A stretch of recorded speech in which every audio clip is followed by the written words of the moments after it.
Even though less than 0.5% of nonprofits can take real estate, that little tiny 0.5% are actually bringing in $9 billion a year from gifts of real estate. Wow. And experts say that $9 billion should be $29 billion because 43% of our wealth is held in real estate. Buckle up. It's the Insurance Dudes podcast. My name is Cami Baker, and I am an insurance dudette. Awesome. Well, here we go. Boom! Boom! All right. Cami Baker, welcome to the Insurance Dudes podcast. It is awesome to have you here. We have had a couple realtors in here lately because there's so many similarities between the two business models. So I'm sure that you've been doing this a little while and you've noticed that there's a lot of carryover between us, lenders, and this whole little circle, right? For sure. Well, and I'm not necessarily a real estate agent. I actually help to bring the nonprofit world, the high net worth property owners, and the real estate community together to create the change that we're all wanting to see in the world. Our goal is to fund nonprofits by the billions while paying real estate commissions and fees to our insurance friends. So this is a much bigger conversation than just being a realtor. Yes, so exciting. And I'm super excited to hear all about that. Before we dive into that and a little bit of your history, we're going to play a game that we call Speed Breakers. So don't think, answer as quickly as possible. It's rapid fire, and it's some to loosen up a little. You ready? Got it. All right, cool. Here we go. Have you ever had a mullet? No. No, perfect. Good. First crush. First crush, a guy named David. Okay, David. Most embarrassing thing your mom ever caught you doing? Sneaking out the window. I got caught so many times sneaking out the window that my parents nailed the window shut. Nailed it shut. That was the 70s. That's what they do. Now you'd probably get in trouble for that. So what else we got? Fastest speed ever driven? 100. 100? That's respectable. Got to get those triple digits. Favorite cereal? Frosted Flakes. How many kids? Nice. How many kids have you made cry? How many kids? I have one. Have you made cry? Oh. I think I've made more men cry than kids. Perfect. I love it. Nice. Nice. Count Chocula or Count Dracula? Count Dracula. Count Dracula. Nice. Have you ever jumped out of an airplane? Absolutely. More than once. Wow. You are crazy. That's awesome. I need to do it, but I'm scared to do it. Dogs or cats? Dogs. Dogs. That is the correct answer. And the last one, tacos or burritos? Tacos or burritos? Tacos. I agree. Mr. Jason? Love it. So, Cami, take us back. What was the first concert that you ever went to? The first concert I went to was Run DMC. Whoa. Yes. That is the best answer. That is, ever. I think, the best one that we've ever had. That is the best one. Run, D. Yeah. Oh, so good. And the Fat Boys. Yes. No way. Did you wear Adidas? No, but I remember wearing a really bright pink, neon pink shirt that said Fresh on it. That was really cool at the time. Yes. So good.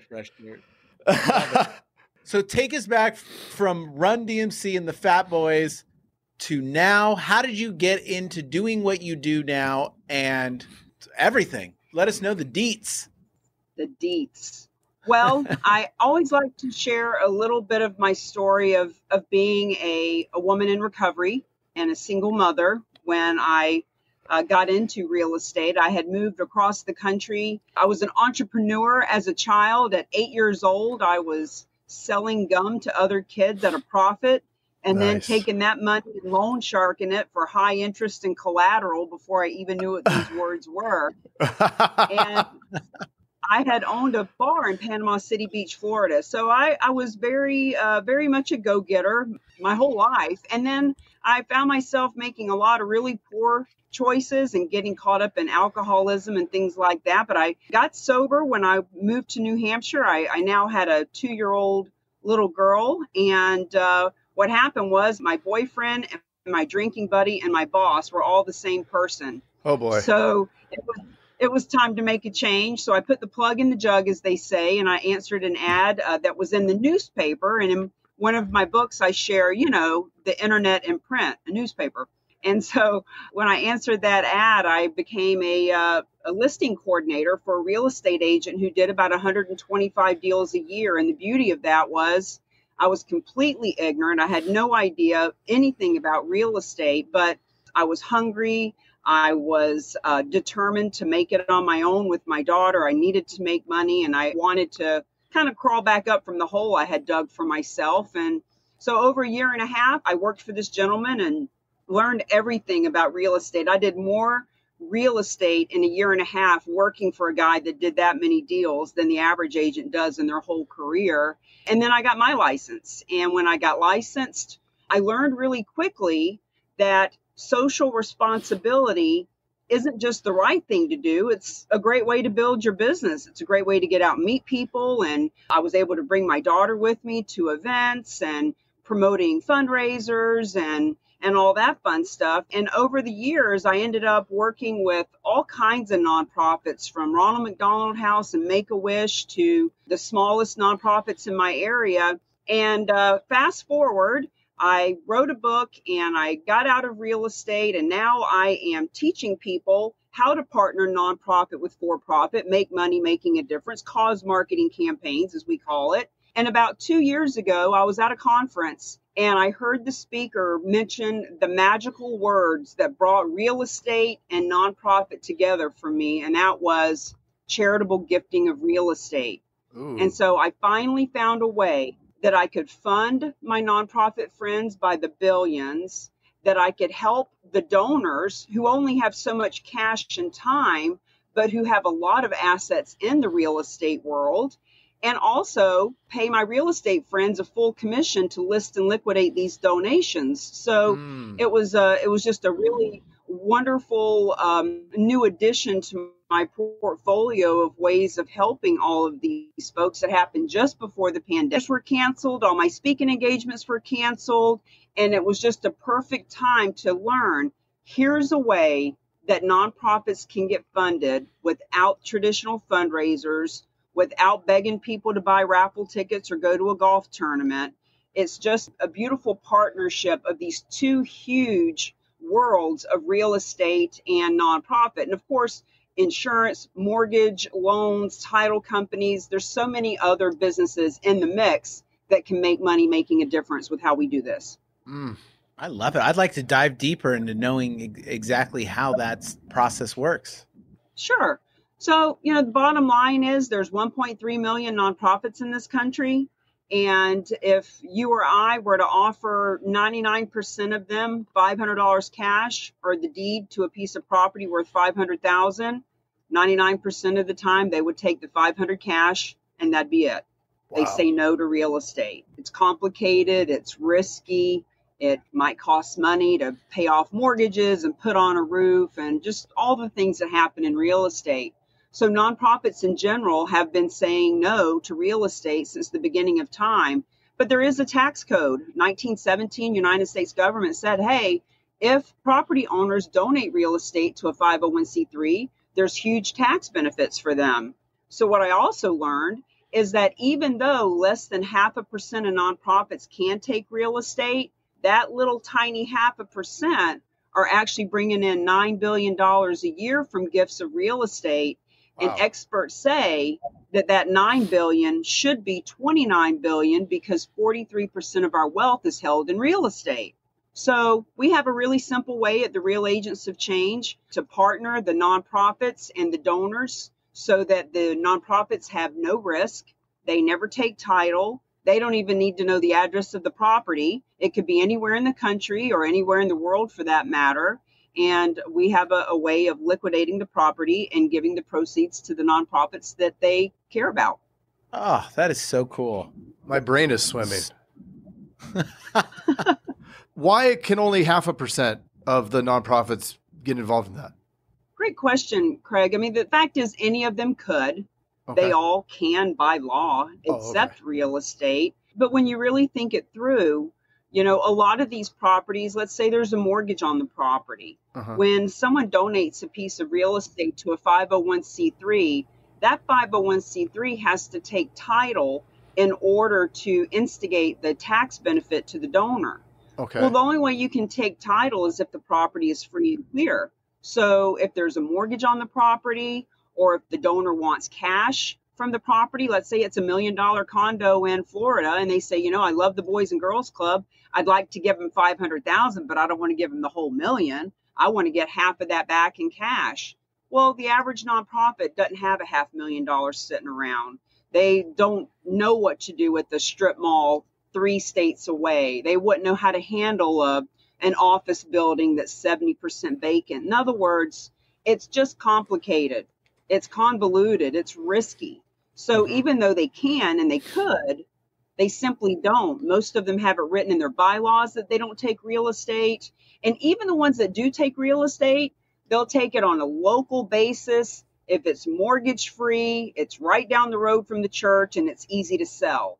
So basically what I learned about is that there are these things called specialized nonprofits who have been created just to bridge the gap. Donor wants, in this case, Boys and Girls Club, to get proceeds from a piece of real estate. Boys and Girls Club doesn't have the wherewithal. They don't have a real estate department.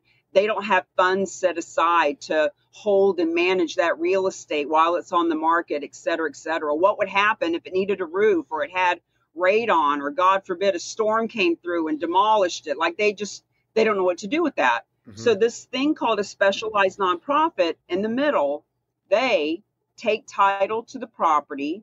They pay off mortgages.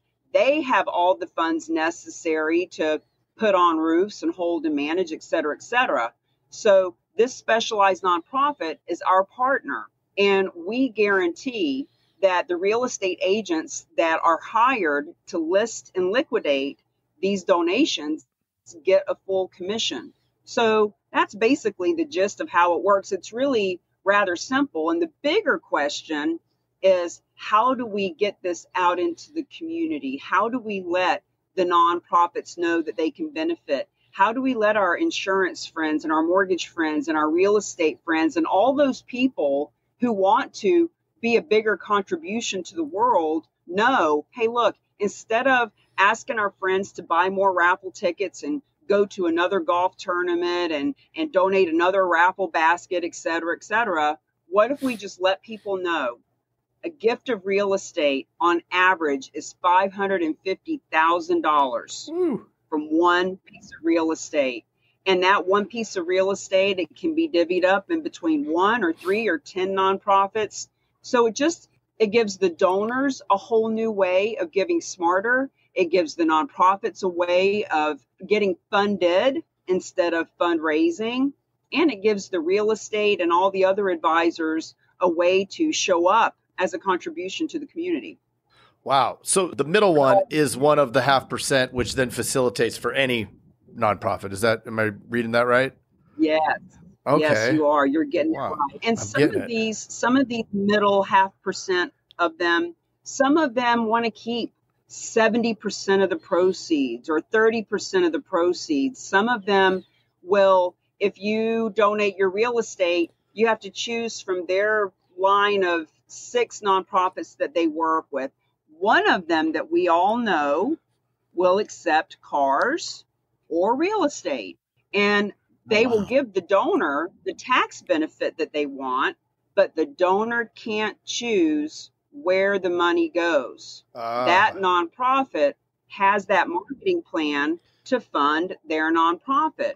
The one that we work with will work with any and all nonprofits. I wanted to make sure that when I talk to gentlemen like you, if you love the veterans, if you want to help the kids, if there's a local soup kitchen you care about, if there's a breast cancer research place, whoever it is that you love, we love them too. There's 1.3 million nonprofits, and we want to help you get them funded, and we can help you build your business because of being that beacon of hope, because of being that socially responsible business person.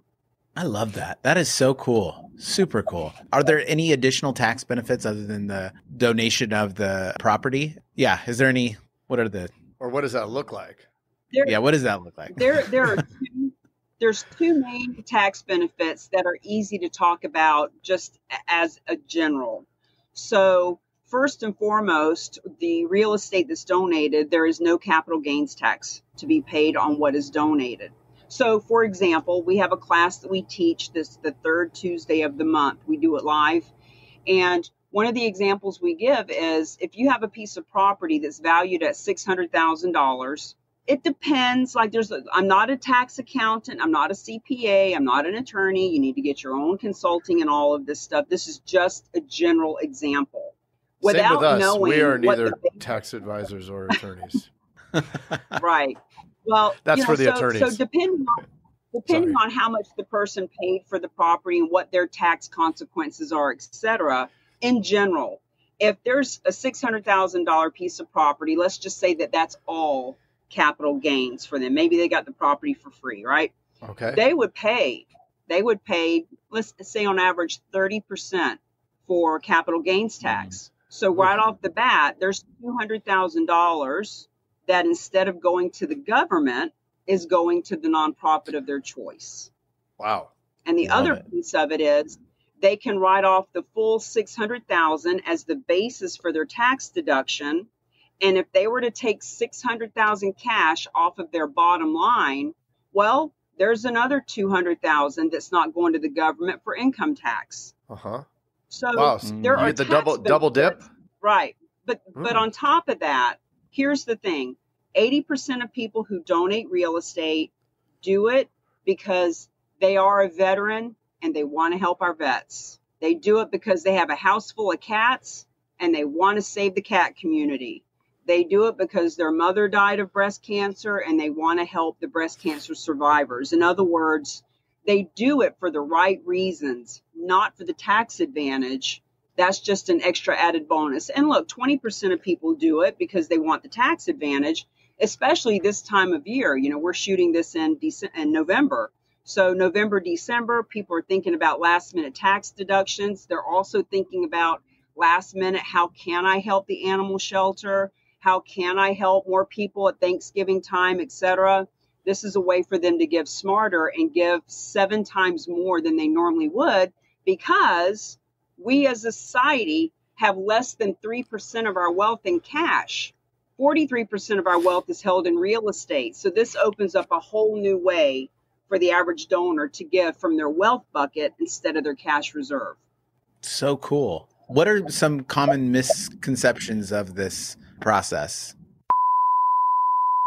To be continued. Hey, Jason. Yes, Mr. Craig. That was another awesome episode, wasn't it? Mm-hmm.